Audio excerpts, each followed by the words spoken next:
They thought intellect was supposed to look humble, like someone afraid to sound too sure of themselves. Then you appeared, and humility started looking like denial. The moment you spoke, something in the air rewired. It wasn't volume that did it. It was precision, the way your words sliced through fog instead of dancing around it. People didn't realize how noisy their minds were until your voice carved through the static. That's when it began.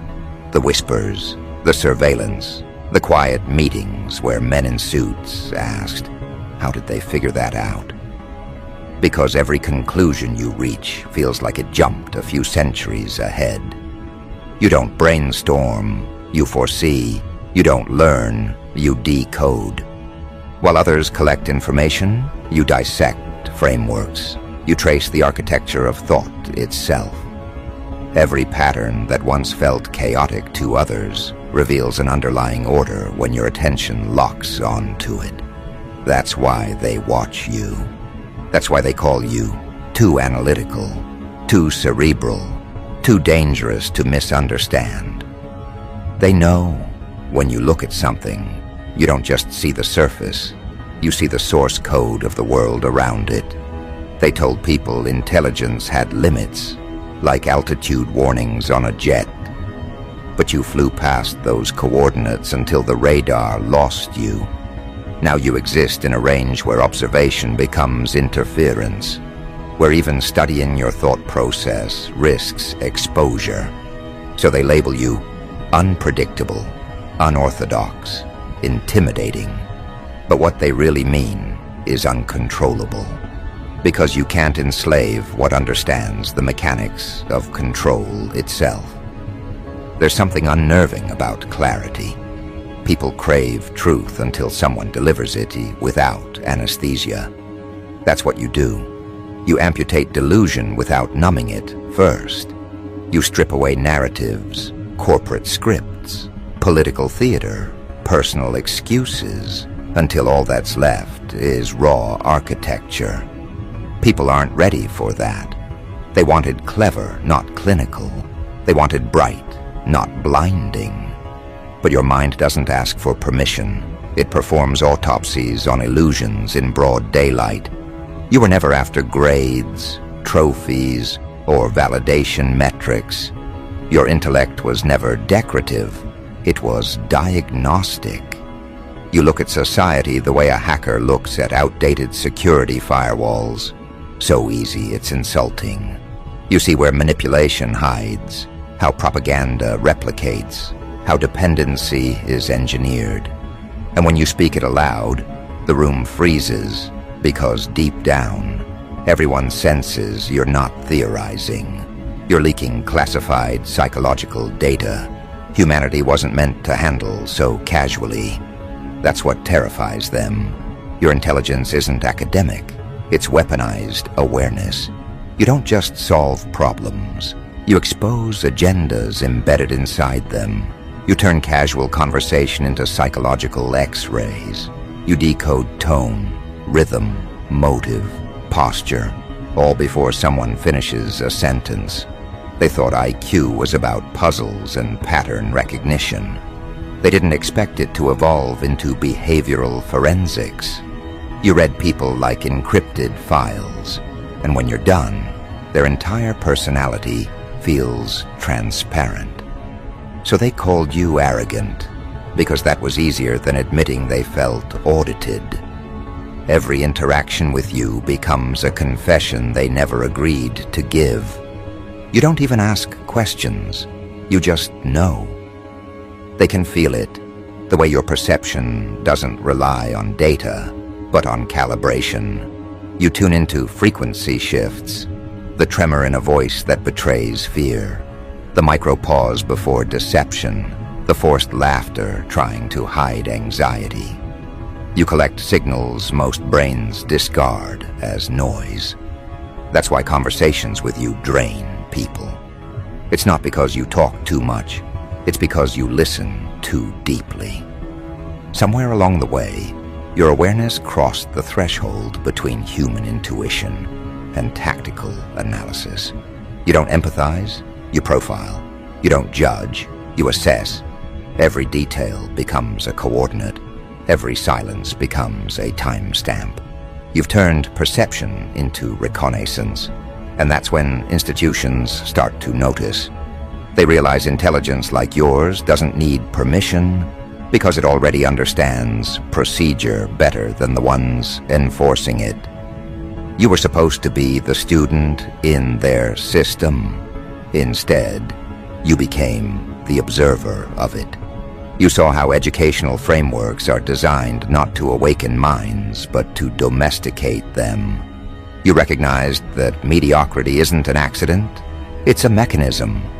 The average intellect is not underperforming. It's calibrated for compliance. And when you refused that calibration, the alarms went off. You weren't failing their system, you were outgrowing its purpose. That's why they called you difficult. Not because you disobeyed, but because your brain dismantled their entire obedience algorithm. You move differently in thought because you don't chase opinions. You triangulate truth. Before reacting, you run simulations, calculate outcomes, forecast consequences. Your inner dialogue sounds like a classified mission briefing. That's why people mistake your stillness for coldness. They don't realize stillness at your level isn't emptiness, it's processing speed. By the time most people articulate an idea, you've already run predictive models on how it ends. But that advantage carries its curse. The more you know, the harder it becomes to connect. You see through manipulation so early, it ruins conversations before they start. You can't pretend not to notice contradictions. You can't unhear what's hidden in tone. Your honesty becomes a weapon that scares those who thrive on ambiguity. You don't mean to intimidate, but intelligence carries presence, and presence disrupts delusion. Everywhere you go, subconsciouses whisper before mouths do. People sense when they're being seen beyond facade. They stumble on words, rehearse sentences twice, subconsciously edit themselves in your radius. They feel like their thoughts are being scanned for encryption errors, and maybe they are. Because the truth is, you don't listen to words, you listen to patterns. You're fluent in subtext, fluent in contradiction, fluent in the spaces between statements. That's what separates you. Most minds decode language, yours decodes intention. You don't interpret behavior, you reverse engineer it. Every action someone takes becomes a breadcrumb back to motive. That's why deception collapses near you. It's not your suspicion that destroys lies, it's your comprehension. You see why they lied, how they justified it to themselves, and what weakness it reveals. You understand corruption not as moral failure, but as a predictable outcome of flawed architecture. And that terrifies those whose power depends on opacity. So they try containment. They say you overthink. They call you conspiracy-minded. They mock your precision until your accuracy starts confirming itself. Then they panic, because nothing is more dangerous than someone who keeps being right when they weren't supposed to. Your insight starts rewriting narratives, rearranging alliances, unmasking hierarchies. Soon you're not part of the conversation. You're the control variable in it. You dictate tone just by existing. It's why the rooms change temperature when you enter them, not because you seek attention, but because energy reorganizes around focus. And you, by nature, generate gravitational fields of awareness. The uninformed orbit you out of curiosity, the informed orbit you out of necessity, because every entity, whether individual or institution, craves proximity to intelligence until it realizes intelligence observes everything. Then the same people who once sought your counsel begin fearing your memory. They'll say it's paranoia. They'll say no one is watching you. But deep down, you know patterns don't lie. The algorithms adjust around your searches. The advertisements shift after your thoughts. Conversations start echoing back fragments you only spoke internally. You're not imagining it. You're flagged, not because you're dangerous in action, but because your perception threatens their camouflage. You notice too much, connect too fast, and speak too clearly. They call it coincidence. You call it data correlation. So they test you. They send distractions disguised as opportunities, debates disguised as discussions, people disguised as puzzles. They want to measure what kind of intelligence you wield, whether it's analytical, emotional, strategic, or spiritual. But they don't realize it's all of them. You're polymathic by necessity, multidisciplinary by design. When society builds walls between disciplines, you build neural bridges. Psychology informs your logic. Art shapes your analytics. Philosophy filters your ethics. You integrate instead of isolate, and integration terrifies fragmented minds. Your brilliance isn't in how much you know. It's in how efficiently you connect the dots others don't even realize exist on the same page. You see how history rhymes, how patterns repeat, how behavior loops until awareness interrupts it.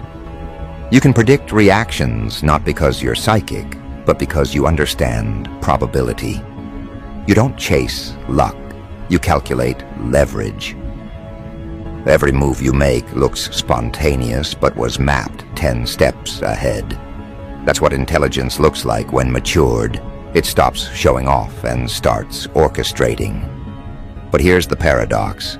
The smarter you become, the quieter the world gets. Not because you isolate yourself, but because noise no longer offers nutrition. You start craving precision, context, purpose. Small talk dies, entertainment dulls, gossip disgusts. You find beauty not in chaos, but in calibration. You begin to see intelligence not as privilege, but as burden, because awareness demands responsibility, and responsibility isolates. The higher your cognitive altitude, the thinner the air of relatability becomes. Still, you don't resent it. You study it. You turn loneliness into laboratory. You analyze emotion as data stream, heartbreak as hypothesis, betrayal as case study. You convert pain into pattern recognition. Every scar becomes a signature on the blueprint of your evolution. You're not detached, you're documenting. Even grief becomes geometry in your analysis, shaping the structure of your wisdom. That's why people mistake your detachment for ego. They think you believe you're above them, when in reality, you're just beyond their bandwidth.